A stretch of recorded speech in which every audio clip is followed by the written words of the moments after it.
오늘 말씀의 주제는 사랑은 계산하지 않습니다.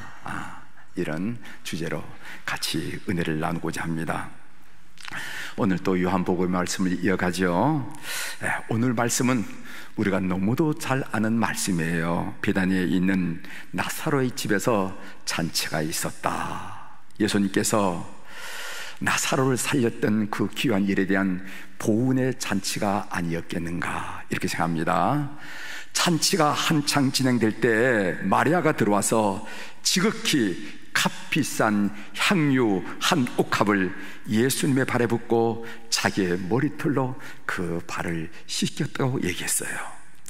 병행구절인 마가복음 14장 3절에 의하면은 그 옥합을 깨뜨려, 이런 표현이 더 구체적으로 나와 있는데, 옥합을 깨뜨렸다는 것은 몽땅 다 드렸다는 의미가 아니겠어요?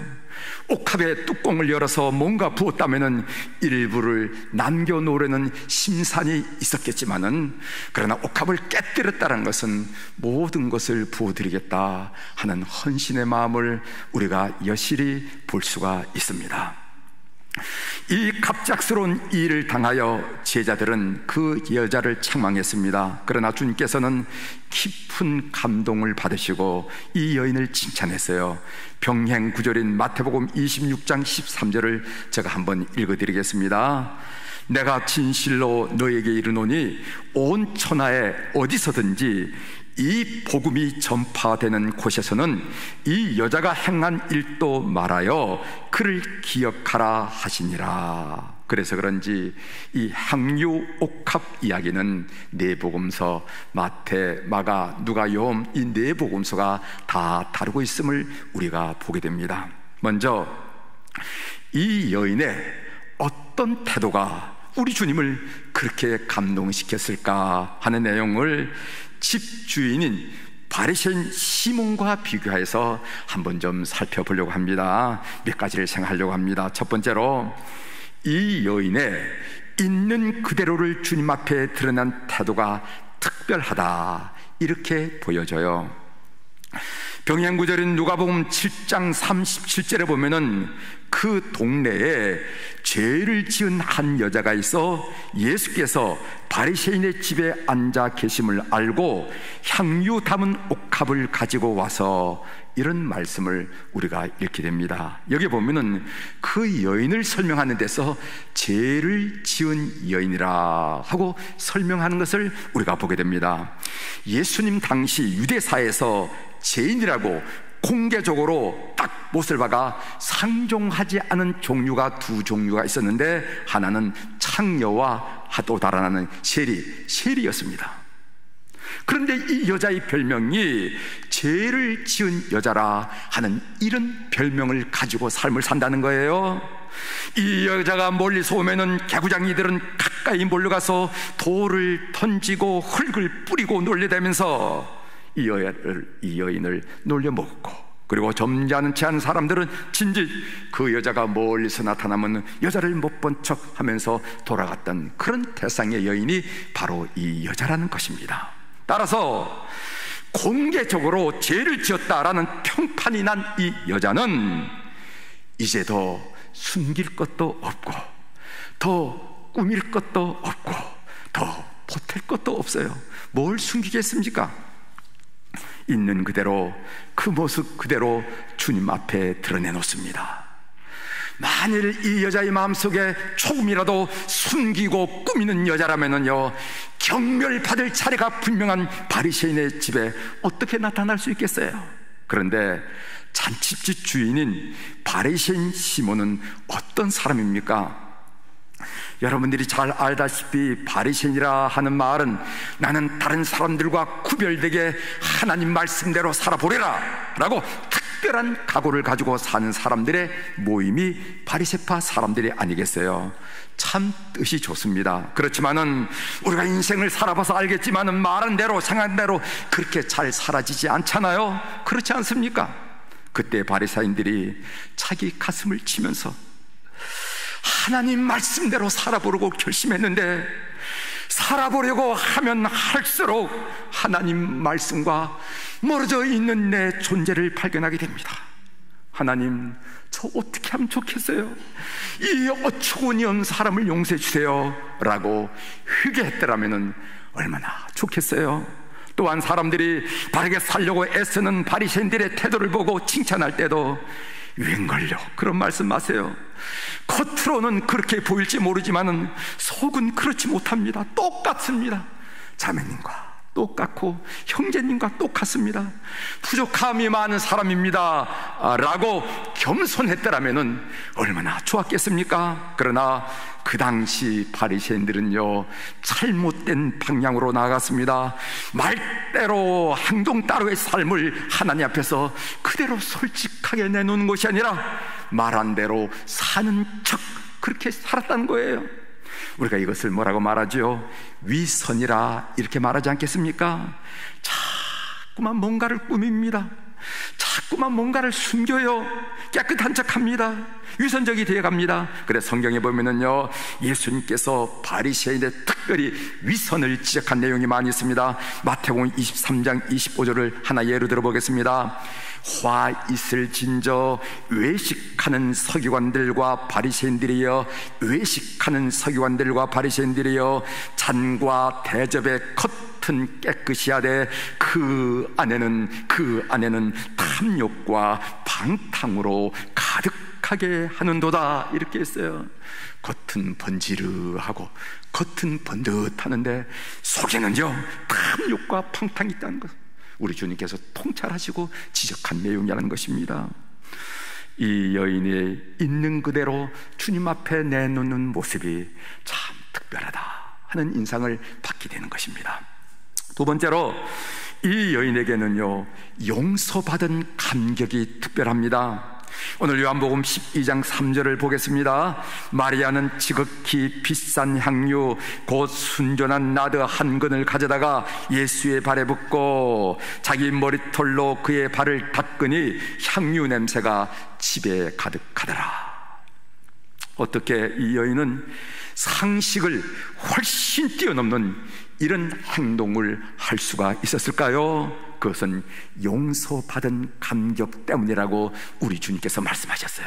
여러분, 누가복음 7장 42절서 43절에 보면은 예수님은 이 여인이 이런 행동을 한 동기가 뭔지 아니? 이 여인이 이런 행동을 한 동기는, 그것은 바로 설명을 하는데 용서받은 감격 때문이라고 말합니다. 제가 읽어드리겠습니다. 갚을 것이 없으므로 둘 다 탕감하여 주었으니 둘 중에 누가 그를 더 사랑하겠느냐? 시몬이 대답하여 이르되 내 생각에는 많이 탕감을 받은 자니이다. 47절, 이러므로 내가 내게 말하노니 그의 많은 죄가 사여졌도다. 이는 그의 사랑함이 많음이라. 사함을 받은 일이 적은 자는 적게 사랑하느니라. 이 여인이 이렇게 탁월하고 특별한 사랑을 하는 이유가 뭔지 아니? 많은 죄를 용서받았기 때문이야. 적게 용서받았으면 용서받은 만큼 적게 사랑하는 것이고, 많이 용서받았기 때문에 이렇게 얘기하는 거야 하면서 우리 주님께서 말씀하신 것을 보게 됩니다. 반면 그 집의 잔치의 주인인 바리새인 시몬은 어떻습니까? 바리새인 시몬은 형식적일 뿐입니다. 바리새인 시몬은 예수님을 초청하기는 했지만은 눈물커녕 발 씻을 물도 주지 않았습니다. 발에 입맞추기는커녕 뺨에도 입맞추지 않았습니다. 머리에 향유를 붓기커녕 감람유 한 방울도 발라주지 않았습니다. 우린 느껴요. 그 모습을 통해 느껴요. 이 바리새인 시몬의 초대는 감격이 없는 지극히 형식적이구나 하는 것을 느끼게 된다는 거예요. 오늘 이 여인이 이런 특별한 감동을 우리 주님께 선사한 이유는 용서받은 감격이 특별하기 때문이라 하는 것을 알 수가 있습니다. 예수님이 이 여인의 행동에 감동받는 것은 첫 번째로 이 여인의 있는 그대로를 주님 앞에 드러낸 태도가 특별했기 때문이고, 두 번째로는 이 여인에게는 용서받은 감격이 특별했기 때문입니다. 이것으로 본문을 정리해 놓고요, 제가 이 본문을 묵상할 때 특별히 마음에 새겨진 말씀이 있어요. 그것을 오늘 여러분들과 함께 나누려고 하는데, 이것이 여러분들에게 도전과 은혜가 되기를 주의 이름으로 부탁을 드립니다. 그것은 사랑은 계산하지 않는다는 거예요. 사랑은 계산하지 않는다는 말이에요. 여러분, 오늘 요한복음 12장 3절을 제가 조금 전에 읽어드렸지만 다시 한번 읽어보겠습니다. 여러분 한번 구절 한번 여러분들의 관심을 집중시켜서 한번 보시길 바랍니다. 마리아는 지극히 비싼 향유 곧 순전한 나드 한 근을 가져다가 예수의 발에 붓고 자기 머리털로 그의 발을 닦으니 향유 냄새가 집에 가득하더라. 마리아는요, 예수님께 계산하지 않는 사랑을 했습니다. 5절에 보면은 순전한 나드 한 근에 그 값어치를 어느 정도로 박혔느냐면 300데나리온 정도 된다, 이렇게 박혔는데 그 당시 노동자의 하루 품삯이 한 데나리온이 아닙니까? 그러니까 300데나리온이라는 것은 노동자가 1년 동안 벌은 돈의 양이나 마찬가지라 이렇게 보여집니다. 오늘 우리의 돈으로 환산한다면 한 3천만 원 내지 한 5천만 원 정도가 된다, 이렇게 여겨지죠. 그런데 이 향유 옥합에는요, 물질적인 값어치뿐만 아니라 정신적인 가치도 포함되어 있습니다. 즉, 이 향유 한 옥합이라는 것은 무엇을 말하는가 하면은 결혼을 준비하는 한 여인의 혼수품이란 사실을 비추어 볼 때 값으로 환산할 수 없는 가치를 지녔다고 볼 수 있다는 거예요.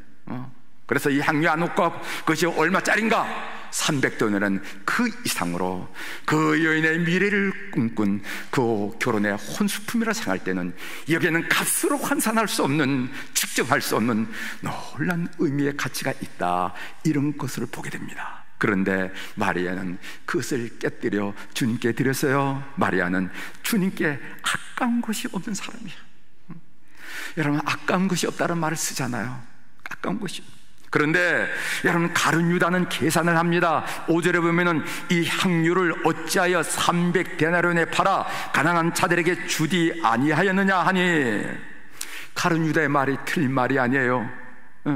우리가 만일 그 현장에 있었더라도 가룟 유다의 말에 동의하고 고개를 끄덕거렸을 것입니다. 그렇지, 아무리 예수님이라 하더라도, 아무리 예수님을 위한다 할지라도 이렇게 많은 돈을 땅바닥에 허비할 수는 없는 거지, 이건 잘못된 거지, 이렇게 우리가 동의할 수 있을 거예요. 그러나 가룟 유다는 살아오면서 계산하지 않는 사랑이 무엇인지, 계산하지 않은 사랑이 어떤 것인지 그는 삶을 살면서 경험하지 못했습니다. 그래서 그는 마리아의 헌신, 그 의미를 죽었다가 깨어나도 이해할 수가 없었을 것입니다.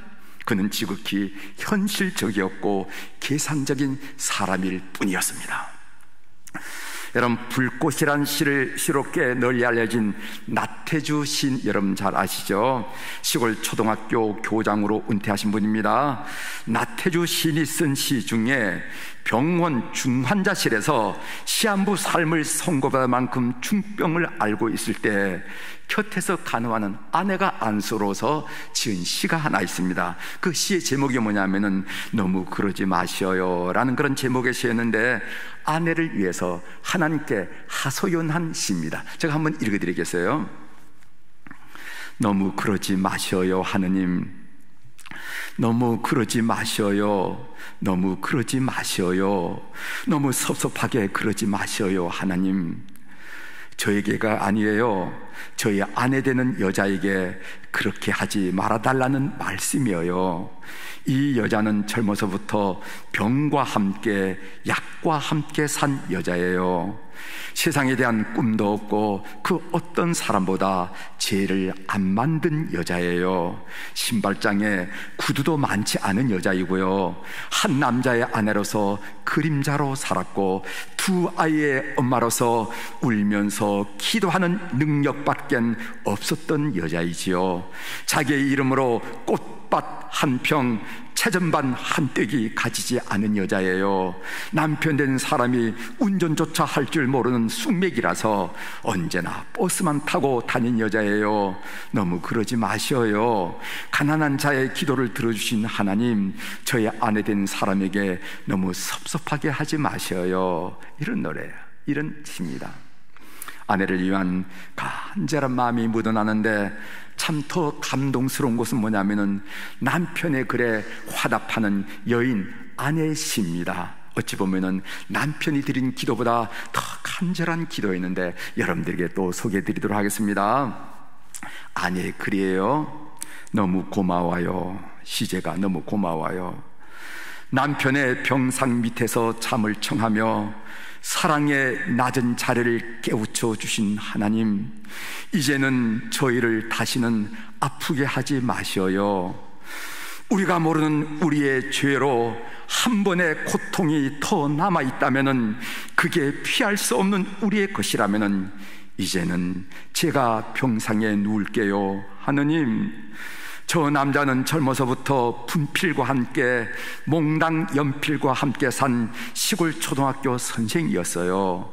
시에 대한 꿈 하나만으로 염소와 노을과 풀꽃만 욕심내온 남자예요. 시의 것으로는 화를 내지 않은 사람이에요. 책꽂이에 경영이니 주식이니 돈 버는 책은 하나도 없는 남자고요. 제일 아끼는 거라고는 제자가 선물한 만년필과 그간 받은 편지들과 애갓집에 대한 추억뿐이에요. 한 여자 남편으로 토방처럼 배고프게 살아왔고, 두 아이의 아빠로서 우는 모습 숨기는 능력밖에 없었던 남자지요. 공주 금강의 아름다운 물결과 금악동 뒷산의 푸른 그늘만이 재산인 사람이에요. 운전조차 할 줄 몰라 언제나 버스만 타고 다닌 남자예요. 승용차라도 얻어 탄 날이면 꼭 그 사람 큰 덕 봤다고 먼 산 보던 사람이에요. 하나님, 저희 남편 나태주 시인에게 너무 섭섭하게 그러지 마셔요. 좀만 시간을 더 주시면은 아름다운 시로 당신 사랑을 꼭 갚을 사람이에요. 이런 시예요. 좋죠, 여러분? 부부가 나누는 지극한 사랑이 따뜻한 감동으로 다가옵니다. 특별히 한 번의 고통이 더 남아있는 것이라면, 우리가 인생의 여생을 살면서 한 번의 고통이 우리에게 운명적으로 남아있다면, 이제는 제가 병상에 누울게요 라는 기도 앞에서는요, 눈시울이 뜨거짐을 느끼게 됩니다. 우리는 그 구절에서 계산하지 않는 사랑을 보게 되는, 계산하지 않는 사랑, 계산하지 않는 사랑. 마리아가 이런 사랑을 하게 된 연유가 무엇일까요? 예수님으로부터 받은 은혜가 많기 때문입니다. 그렇다면 가룟 유다는 아무런 은혜를 받지 않았습니까? 가룟 유다는 아무런 은혜를 받지 않았기 때문에 왜 이 향유 옥합을 깨뜨려 이렇게 협의하느냐고 야단을 칩니까? 아니지요. 그는 예수님의 제자로 부르심을 받은 사람입니다. 은혜 중에 은혜죠. 이제 마리아와 가룟 유다의 차이가 무엇인지 우리에게 분명히 드러났습니다. 한마디로 주신 은혜에 대한 감사한 마음이, 감사의 마음이 있느냐 없느냐가 이 가룟 유다의 삶과 이 마리아의 삶으로 갈라놓더라는 거예요. 헌신이란 물질의 유무에 관계없이, 물질의 다소에 관계없이 은혜를 아는 사람만이 한다, 이런 말이 있어요. 어느 날 우리 교회 한 권사님이 목적 헌금 4천만 원을 들고 제 사무실에 왔습니다. 너무 큰 돈이어서 깜짝 놀라서 무슨 목적이 헌금이냐고 물어봤다니까, 아프리카 차드에서 사역하는 선교사님이 사하라 그린 프로젝트, 여러분 중부 아프리카에 있는 차드란 나라인데, 이 차드란 나라는 아프리카 사하라 사막의 남단에 있는 나라가 차드가 아니겠어요? 그에서 사하라 그린 프로젝트를 한다는 소식을 듣고 태양열 집력이 설치를 위한 선교 헌금이라고 얘기를 했어요. 여러분, 무슨 일을 하려면 그 전기가 있어야 되는데, 그 사하라 사막이니까 그 태양열 집열기, 그거 설치한 헌금으로 가져온 것입니다. 고맙고 감사했습니다. 자세히는 모르지만은, 그 콘산의 형편은 전 자세히는 모르지만은 그리 넉넉한 분이 아니었어요. 그러나 우리 주님을 위하여 뭔가를 인생을 살면서 하고 싶어서 향유 옥합을 깬 여인의 심정으로 들은 것이었습니다. 고개를 숙이고 기도했어요. 주님, 향료 옥합을 깨뜨린 여인을 복음이 전파되던 곳마다 기억하라고 하신 주님, 우리 권사님도 기억하여 주옵소서. 이렇게 기도를 올렸습니다. 사랑하는 교회 여러분, 본문은 우리에게 담담하게 질문을 하고 있어요. 무슨 질문을 하고 있느냐면은, 너희도 하나님의 은혜를 받은 자들이 아니냐 하는 질문이에요. 딸아, 아들아, 너희도 하나님의 은혜를 받은 자들이 아니니? 이렇게 질문하고 있는 것입니다. 여러분, 우리만큼 하나님의 은혜를 받고 산 사람이 이 세상에 이날에 또 어디 있겠습니까? 그런데 왜 우리는 마리아와 같은 감격이 없습니까? 왜 우리에게는 주님을 사랑하고 싶은 헌신의 마음이 없을까요? 무엇 때문일까요? 너무 오래된 은혜여서 여러분 기억 속에 사라졌습니까? 너무 은혜가 익숙하기 때문에 당연하다고 생각하면서 삶을 사십니까? 사랑하는 교회 여러분, 혹시나 우리의 신앙 상태가 가룟 유다처럼 되어가지는 않습니까? 말씀을 들어도, 찬송을 불어도, 기도를 해도 마음에 와 닿는 것이 없고, 감격도 없고, 안타까움도 없는 내 이 허로운 이 심령 상태. 제가 전도사 시절 강화에서 목회할 때 일입니다. 한 집사님이 설교를 시작해서 끝날 때까지 졸았어요. 참 이상하지요. 예배 시간에 조는 교우들을 가만히 보면요, 꼭 설교 시작할 때 졸기 시작해서 설교가 끝나면 언제 그랬는지 딱 눈을 뜨는 현상이 나타나더라고요. 이상하더라고요.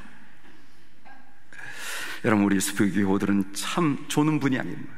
우리 교우들 이렇게 말씀을 듣는 것을 제가 이렇게 보면서 듣는데, 처음에는 이 등받이에 이렇게 기대고 있다가 점점 앞으로 나와요.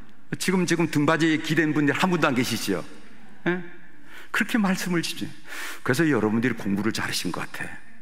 예. 공부를 잘하신 이유가, 이거 강의든지 설교든지 집중하는구나, 그런 생각을 하고 있어요. 그날 또 졸다 보니 다른 사람은 스스로 생각해봐도 참 한심스럽더라는 겁니다. 남들은 은혜를 받아 좋아라 하고 기뻐하는데 사방을 둘러봐도 자기만 공쳤거든요. 너무 속이 상해서 집에 가지 않고 하나님께 매달렸습니다. 교회 바닥에 구르면서 기도했습니다. 정말 하나님 이러실 겁니까? 나만 빼놓을 것입니까? 하면서 의자에 앉지도 못하고 너무 속이 상해서 이 골말에 내려와가지고 가자, 하나님 정말 이러실 겁니까? 정말 이렇게 대화하실 겁니까? 정말 나만 빼놓을 것입니까? 이렇게 밤새도록 기도하다. 여러분, 이 집사님이 그 다음부터 졸았을까요? 안 졸았을까요? 졸았을까요? 안 졸았을까요? 네. 우리에게 이런 안타까움이라도 있어야 될 것이 아닙니까? 오늘 우리가 요한복음의 이 말씀을 읽으면서 우리는 이런 안타까움이라도 있어야 될 거 아니겠어요? 이제 말씀을 마치겠습니다. 요한계시록에 보면은 주님께서 에베소 교회를 책망하는 말씀이 나오죠. 계시록 2장 4절 5절입니다. 그러나 너를 책망할 것이 있나니 너희 처음 사랑을 버렸느니라. 그러므로 어디서 떨어졌는지를 생각하고 회개하여 처음 행위를 가지라. 만일 그리하지 아니하고 회개하지 아니하면은 내가 네게 가서 내 촛대를 그 자리에서 옮기리라. 이렇게 말씀하셨어요. 어떻게 하면 처음 사랑을 회복할 수 있을까요? 이것이 바로 저의 문제입니다. 그리고 우리의 문제일지도 몰라요. 성령님 도와주시기를 바랍니다. 저에게 인상 깊은 찬송가, 우리 찬송가 전체가 600만 5곡인데 그 찬송가 중에서 특별히 마음에 닿는 찬송이 여러분들에게 있을 줄 믿습니다. 그 중에 찬송가가 85장이에요. 제가 여러분들에게 여러 번 말씀드린 말씀입니다. 예수를 생각만 해도 라는 그런 제목의 찬송가 85장. 여러분들에게 말씀드린 적 있죠. 고등학교 시절 교회 유치원 선생님이 이 찬송가로 수요 예배 때 특별 찬양을 하다가 그만 목이 메어가지고 찬송을 부르지 못했습니다. 반주자의 반주는 계속 이어지는데 목이 메어서 목소리가 나와야지. 그래서 1절 중간쯤 부르다가 말고 5절, 85장이 5절입니다. 5절인데 5절까지 부르는 동안에 내내 울다가 들어왔어요.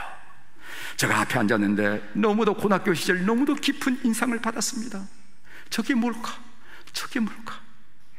구주를 생각만 해도 내 마음이 좋거든 주 얼굴 뵐 때야 얼마나 좋으랴.